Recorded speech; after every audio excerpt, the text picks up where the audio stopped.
The Autobiography of Ben Franklin by Ben Franklin. Overview. An autobiography of founding father and American Ben Franklin. This is also the first book in the Harvard Classic series. Review. This is a different kind of autobiography that I've read before.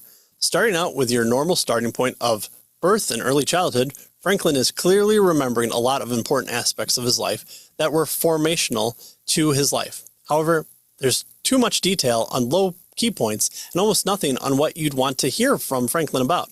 Things like the Revolution or his time after as ambassador are absent. He has a few tales of his inventions and startups that are great, but it's almost an afterthought to the points he's making. In fact, there are parts where the publisher or Franklin talk about the section just ending or Franklin's family encouraging him to write more. It's a bit bizarre. A good majority of the book covers Franklin's coming up with and starting his own printing business. Either the man took scrupulous notes or has a mind for the details, but it's almost impossible for someone to have had that minutia of recall for jobs he took when he was a teenager.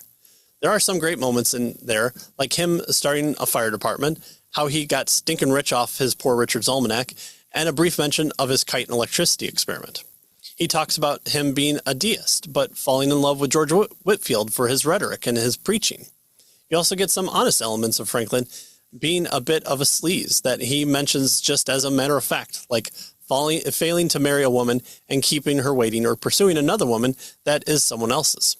He devotes a little time to talking about his wife, children, family, after leaving them for his own business adventures when he was young. There are a lot of little interesting life lessons and tidbits from here, but this isn't really going to be the place you want to go to read about the full aspect of the man. You'll want to find someone who is a good author who will use this book in conjunction with others. An okay book, as long as you know what to expect when going into it. Final grade, D+.